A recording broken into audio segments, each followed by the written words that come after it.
My name is Mal McCallion. I'm your host for this week's deep dive into all things property and AI technology. Now, it is a brand new year, 2025. Welcome to it. I hope you had amazing New Year's and indeed Christmases too. We've got a huge amount to catch up on and indeed to look forward to. Why don't we dive straight into our regular sections, the first of which is our property news. So this week in property news, we're just having a little bit of a glance back to the stories from the end of 2024. Now, one of the big fights going on, and I think it's going to be something that we come back to again and again this year, is the battle for second position between On the Market and CoStar and Zoopla. Okay, so On the Market being part of CoStar. Now, there was a right old Barney towards just before Christmas, actually, from Zoopla's PR engines and CoStar's numerical statistical guys, all of which were trying to make the case for why they were essentially the up and comer, the ones that were going to be best positioned to take on Rightmove. Now, the more cynical amongst you might look at Zoopla and say, we've had a long old time to have a whack at that. How's that all working out? But similarly, you might look at CoStar and say, what actually happened in the year since you took over On the Market? If you listen to On the Market itself, what you will hear is that they have grown hugely. And they're particularly focusing on 1 month. And this is quite interesting. They're focusing on September 2024. And they're saying that their stats specifically prove that during that month, they had more visitors than Zoopla. Now, Zoopla, interestingly, are not disputing that, and in fact are suggesting that there has been an increase in volume for that particular month that's noticeable on the market. But actually, it's very frothy kind of traffic. Essentially, it's bought traffic. So it is traffic that has been paid for via Google Ads and various others. And it's landing on the market website and is then bouncing off pretty quickly once it realizes that it's not in the market for On the Market. It's not trying to get the traffic itself. The audience is not looking for properties right here and now. And that, Zoopla says, contrasts with its stats and its traffic volumes, which do, they claim, dwell for longer. They do actually do searches that are going to result in leads to estate agents, and they point to their lead traffic and their lead generation as being something that clearly is, as they say, is better than On the Market. In parallel to this, again, interestingly, there is a report from a well-respected industry commentator called Mike Dell from the States. Now, CoStar are also vying for second spot over in the US. So Zillow is the number one. Let's call them the Rightmove of the US. And there is a business called Realtor.com that is the kind of number two, which is Zoopla equivalent. So what's happening over there is CoStar, who have acquired Homes.com and Apartments.com and a few other residential-focused websites. Regular viewers will recall that CoStar has come from the commercial area, commercial property. And Homes.com is claiming that its suite of sites, so not necessarily Homes.com on its own, but it plus Apartments.com plus some others, is now ahead of Realtor.com in terms of stats. And Realtor.com is responding similar to Zoopla, which is basically saying, no, it's not. And this is all just a bit of froth, and it's been targeted just so these statistics could be generated. And Mike Del Preet, as a commentator over there who knows a lot about the US market and about statistics, is actually veering or siding a little bit towards the likes of Realtor.com. And actually saying that, you know what, it does seem that these stats from Homes.com do seem to have been a bit primed, a little bit steroid induced, injected very far into the traffic streams via some paid for stuff rather than necessarily the kind of decent, long lasting lead generative traffic that is obviously desired of estate agents and lettings agents, because that's the stuff that's going to convert into paying customers. So I think that if I was the number three player, and I have been, and I was looking to get to number two, which was also part of my history, then there would be a really important and powerful driver for making sure that there was at least a period of time where my stats were looking like that they were heading north, right? That actually there was a good case to be made for us as the up and comer. Now, That's not to say that this is in any way like overly deceitful. I think it's very clear, and I don't think that necessarily On the Market or Homes.com over in the States is trying to be in any way out of order in terms of what it's doing. What it is showcasing very much is that it is in a position to drive more traffic than others in the market, that it can do this smartly. And it has to do this, right? That this is how you start. If you are going to take over the number two position from a business that perhaps has become quite comfortable in being number two and just letting Rightmove run away with things, then you've got to shake things up a bit. You've got to try and make a case and build a story, a narrative around what you are doing that is going to bring these differences into the market and is going to enable you to leapfrog the number two and become the main challenger, and actually then go on to be credible enough that you are going to actually be able to take on, or at least challenge more than the current number two, the dominant player in the space. So I think there's going to be a lot more of this, I think, in the next year as we charge headlong into 2025. And I think it's going to be one that is going to require some quite serious focus, really. If you are paying for property portals, then you're going to want to know what you're going to get for them, right? But at the same time, there is a strategic element to this, right? Which is more than just we give you more leads and blah, blah, blah. Again, if you're looking at Zoopla, then they've been doing that for many years, and that's fine. But are they strategically going to be in a position to overhaul Rightmove 15 plus years after they started, when they are still trailing quite far behind? So if you're thinking about strategically, where are you going to put your limited resources this year? Then I do think that you've got to think about what business is actually going to overhaul, or at least be with a chance, and at least show the energy to think about overhauling the number one. And I think you look at Zoopla, and it has been a long time that business, and again, one that's very dear to my heart, has been knocking on the door of Rightmove, and has made, there were some good strides early on. That's what I'm going to say. And obviously, again, coming from that particular business back in the day, I think it made a real dent very early on, but then Rightmove, as Rightmove does, and indeed, again, looking across the property portal landscape right across the world, then those dominant number ones that started very early, achieved decent market share, first mover advantage, and network effects, they remain in almost every case the dominant property portals in their countries. Rightmove has signaled its intent to increase its prices yet again, and I don't doubt that those that are in the property industry in the UK will either be receiving those meetings / notifications / conversations with their appropriate representatives of Rightmove, informing them of just how much those prices are going to go up this year. I think that is really where your focus needs to lie, almost more than the second and the third place kind of playoff battle fight, is what are you going to do about the fact that Rightmove is just going to come for all your cash, everything. They're going to take as much as they can. They're going to make you squeal, and they're going to continue to do it until you are really having to make decisions about whether you keep the heating on or not, or whether you're going to be able to afford any other property technology products, because Rightmove just essentially wants to grab all of your money and pour it all into their business so that they can then scoop it all out in shareholder value. And you've got to decide whether that's actually sustainable in the medium to long term. So I'd almost sit there and go, look, I'd rather look at these other two challenger portals, think about what they can give you, start to work on this property portal recovery plan that I keep talking about, which is essentially plan for the time that you can't afford Rightmove anymore. That may be now.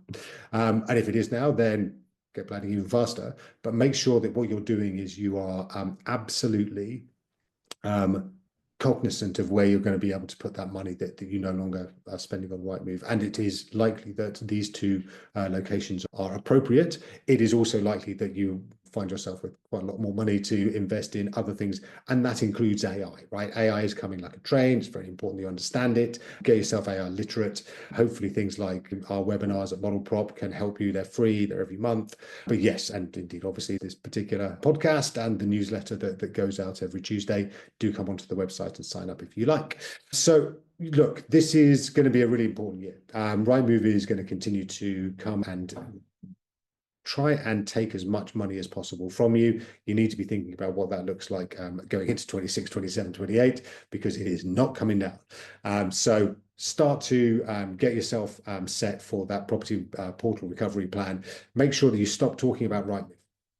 Okay, that is the one thing that this year you should absolutely commit to. New Year's resolution: stop talking about Rightmove. Don't keep telling vendors that Rightmove is the thing that you are on. It doesn't matter. And hopefully it will not matter going forwards. If they want to know that you're on it, then they will ask. Otherwise, just stop talking about it. Even if you stay on it, just stop talking about it. Start talking about all the other things that you're doing. Really make the case for how these other things that you are doing, these other marketing activities, are the things that are going to help you and help the vendor and the landlord to maximize the value of their property and move in the appropriate time frame, and stop talking about Rightmove. Okay, so stop talking about Rightmove. Make sure that you are creating this recovery plan and you know exactly what you're going to do once you come off Rightmove, for you are likely to have to. And then thirdly, have a look around at what other technologies, AI, and other products and services are out there that are going to help you to get ahead of this, because you need to plan, because this is not going to stop in terms of its painfulness and the problems that it is causing you already in your business, and will continue to do so. The second story in our property news this week is all about a top 200 estate agent countdown list for sales agreed that was released just before Christmas on the 23rd of December, and actually had been drip fed through LinkedIn, I think, by Chris Watkin. Now, again, lists are lists, and Chris Watkin is a great guy, obviously a bit of a legend in terms of his commentary over many years on the property market. I do think, and again, congratulations to him, this is almost deliberately provocative in terms of just giving some cold, hard numbers about the number of units, as he describes it, that have been transacted on between the 1st of January 2024 and the 30th of November 2024, and then comparing that with the same period in 2019. Now, one of the reasons why it is quite controversial is that at number one, we have PurpleBricks. So it says that PurpleBricks is the number one brand, that has been transacting over the course of that part of 2024. So the whole of the whole of the year excluding December. And it also says that they were in 2019 also first. Now, I think most people listening to this podcast will know that PurpleBricks changed hands in the middle of 2023, is now owned by Strike. Strike's CEO is stepping down. Losses are mounting. It is essentially an investor discounted sale. So essentially, they are the investors in that business are paying money for every single instruction that comes on the market. They're essentially making it so that it costs that they actually charge less than it costs for each of these transactions. They're buying the market. So to have them in first place, and again, to even have them in first place back in 2019 and insert any year that they've been in existence before, gives a really false impression of their level of success. Really, if I was offering to buy every £5 note that you have for 10 quid, then you would probably give me every £5 note that you have, and I would lose a lot of money in the process. And that is essentially what PurpleBricks is doing. So I think that, again, it's deliberately provocative and interesting and fun and all that sort of thing. But I always worry about these things and how they play into consumers' opinions. And also, obviously, that the PurpleBricks PR machine will undoubtedly jump on this, threadbare as the PR machine of PurpleBricks has now become, and will try and portray this as a massive vote of confidence in their particular brand. Again, regular listeners will know that back at the Esters, PurpleBricks was celebrating their victory as the gold in the Online Estate Agent of the Year award, which was contested by two, them and eMove. All right. Now, if you're going to talk about eMove as being the silver placed, and there was no bronze because nobody else was available or entered, then that really speaks volumes about how big a victory that was. However, PurpleBricks has been out there saying that this is an absolute vote of confidence in them as the best online estate agent in the UK. Again, it's par for the course, right? It's what people do. But I think that anybody who is up against PurpleBricks in any kind of competitive market or in any kind of vendor market appraisal situation, literally just sit there and make sure the vendor understands that essentially this is that they bought this place position in the market by spending another 20 odd million quid last year or the year before on, yes, buying the market, not worrying too much about how much it actually costs, but certainly just wanting to get to this sort of position on the charts. But yeah, look, I think it is highly misleading, and I think it is very challenging to decent agents because, again, they're not even an agent, right? That they are basically an online business that is promoting a lot of technical solutions to things that don't need technically solving. And just to clarify, I mean that they're not an agent in the traditional sense, in terms of they do not do all of the things that a high street agent would do as a matter of course. You can see on their website they differentiate that the big headline "sell for free," the asterisk there covers a huge amount. It does such heavy lifting, because what you actually look for is when you see what they offer for that free, it doesn't include Rightmove, it doesn't include any specific or any much more in the way of marketing, because obviously it's free. So you can't get access to that sort of stuff if it's free. It's smoke and mirrors. This is a very difficult thing to articulate quickly for agents, and deliberately so from a PurpleBricks point of view. But yeah, look, it's a list. They are, yes, they haven't got there by accident. They've got there through the investor cash that they have funneled into this particular venture. I would think that in the next couple of years, that's likely to change, because even investors will start to get tired of just throwing good money after bad. And who knows how long that business has left to go. Again, losing its CEO that masterminded or oversaw the acquisition of PurpleBricks by Strike suggests that all is not well in that world. But again, we'll see how it all pans out in due course. Okay, we are into our third story about the property industry for this particular month, and we're just going to touch very quickly on what is likely to come down the track this year. So obviously one of the big things is the Angela Rayner and her determination to build more homes, and the resistance that is already building up to that. So I think it's going to be a really fascinating year from the perspective of how are they going to sidestep a lot of these obstacles. They're in every single community, in every single town, county of every single country in the UK. There is going to be resistance to the government putting properties in these locations, just as there is to them introducing kind of massive pylons that are going to bring clean energy from the North Sea. So it's going to be really interesting to see how that works out. I believe that we need more properties in this country, and I think that however they do and however close they get to the 1.5 million that they've been promising, I think it is only a good thing that they are starting to have this battle, because otherwise we will forever not build enough homes for the country. And we're already seeing just the craziness. And if you've got kids, I've got kids, how impossible it is for them to get onto the housing ladder. I think that this is a necessary step. The battles have to be drawn, and I think that it's going to be a really interesting and hopefully a fruitful way of seeing at least how far we can push this in terms of getting more homes built. So that's going to be, I think, one of the big things for this year. Renters Reform Act coming up as well. That's going to be more difficult, I think, but obviously in terms of the actual the details, that's going to impact the market. I think that remains to be seen, although I think it is highly likely to be detrimental to renters overall, unless and until we get more and more properties that are available. So yeah, it's going to be an interesting year, I think, for those sort of macro level changes to the markets. But yeah, look, as with all these things, we can only affect what we can affect. So it's going to be up to us to just continue to fight the good fight and to do the things and to execute well on the strategies that we develop to deal with these things as they are flagged and highlighted and headlined early in the year. And as we work through them throughout the year, it's going to be up to us to make do with what is delivered to us. But yes, I think it's going to be, somewhat challenging, because there's so much going on, so much change happening. So yeah, good luck to everybody out there. All right, we're into our AI news of the week.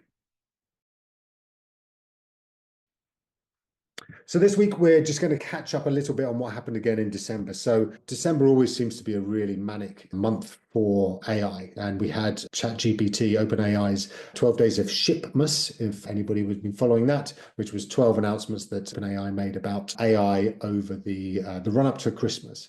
Google had some fun trying to basically spike its guns along the way, and that was quite entertaining. But they brought out some amazing stuff as well. So just to try and recap all of it in one, rather than necessarily going through our traditional sort of 3 stories. OpenAI released the biggest kind of story that they released was they released their O3 model, which is their reasoning, their most powerful reasoning model. What is a reasoning model and why is it different to our chat models? So reasoning models essentially have what they call a chain of thought. So it can show what it is thinking about, and it is trained to go back and really think deeply about what it is trying to do. Whereas your chat models, things like your ChatGPT 4 and things like that, they are essentially tasked with just continuing conversations. They're much more prediction engines. So they're just trying to predict the next word in a sentence and try and keep things very quick.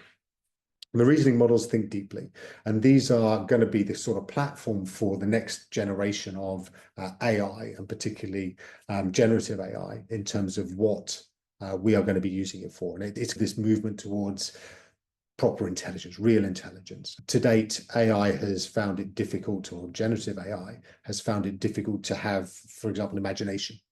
And that is what is being planned with these reasoning models, is that actually it becomes a platform for them to start to get a lot more creative, rather than just regurgitating a lot of the history or the right words to say that it knows are the right pattern for answers to questions. O3 is significant. It looks like it's going to be really good. It hasn't been released to general public yet, but it will be soon. The previous model O is out there and it's pretty good. But I'd highly recommend you have a little play around with it if you can, because it shows the start of this reasoning, and it can help you. For example, if you're thinking about what's my strategy for 2025, you can actually use O1 to start doing that. And I'd really recommend that's somewhere that you start this year, just to even to just bounce off the plans that you've already made, just to see what O1 thinks of it, because that reasoning engine is really powerful. So alongside O3, we also had Google releasing a variety of different, at the start of its reasoning model called Deep Research, and it's also going to be really quite good. It's only open to a relative few people right now. They're playing a bit of catch up, as Google has often been over the last sort of 2-3 years. But it is a very, for all reports say it's great. And you'd expect that from Google, who've been working with Google. DeepMind has been a business that they acquired back in 2014, I think. So they've been working on this sort of deep thinking for a long time.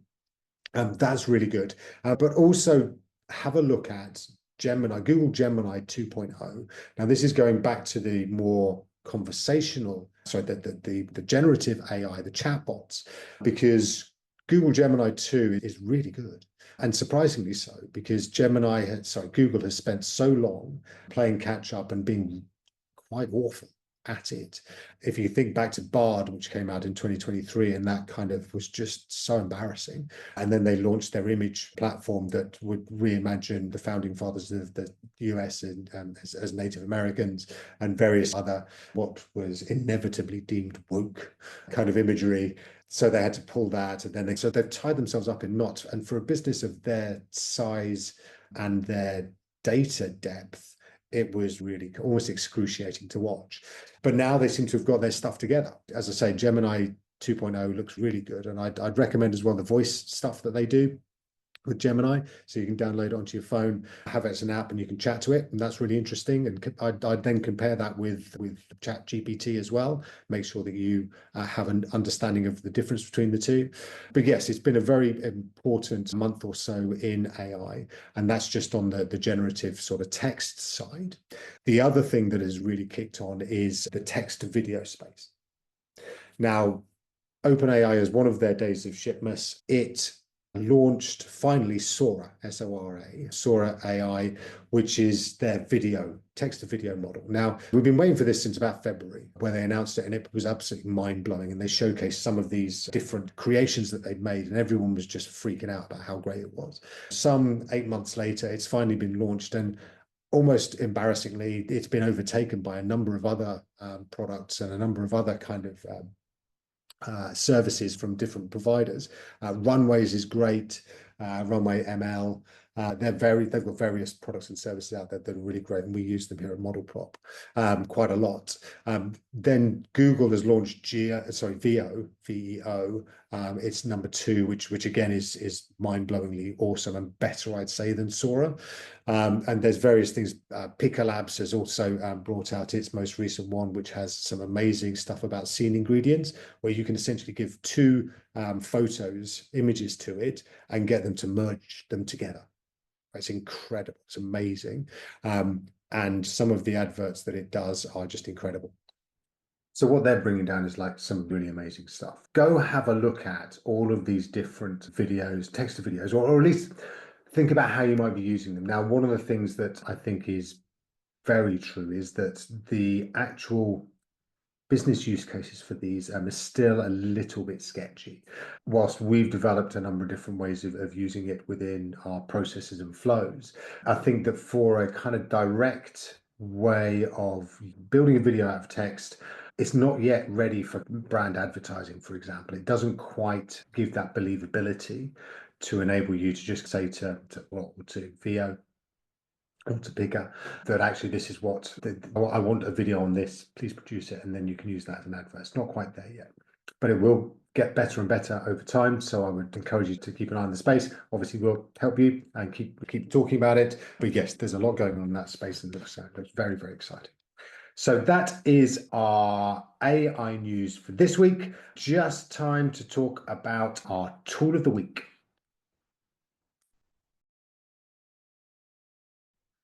So our tool of the week this week is all about conversational AI. Now, as we go into 2025, one of the big stories I think this year is going to be all about conversational AI.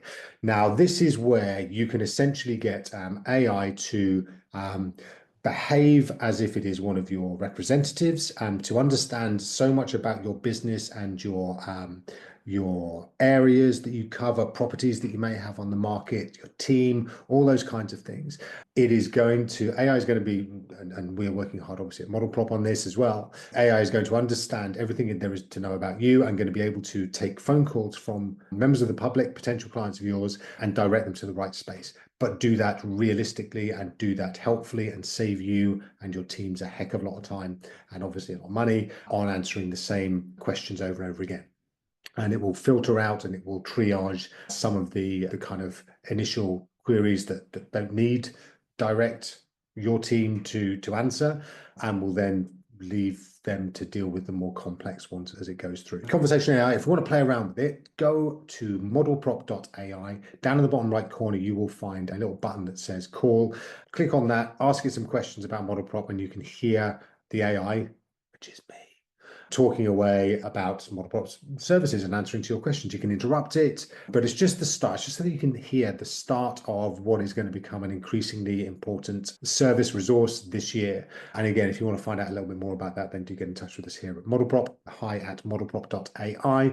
But yeah, go and play with that. It is super, super powerful, super cool, and it's going to be a big part of all of our lives in the relatively near future. So yeah, the quicker you can understand a bit more about it, probably the better for your business, particularly as we head into what is a reasonably choppy, I think, 2025, particularly after the end of March. So use Q1 to get yourself ahead of the game. All right, that is it for this week. Thank you so much for joining me on the Property AI report this week. We'll be back next week with plenty more on property and AI. Thanks very much for being with us. My name is Mal McCallion. I will catch up with you again next week. All the best. Take care. Bye.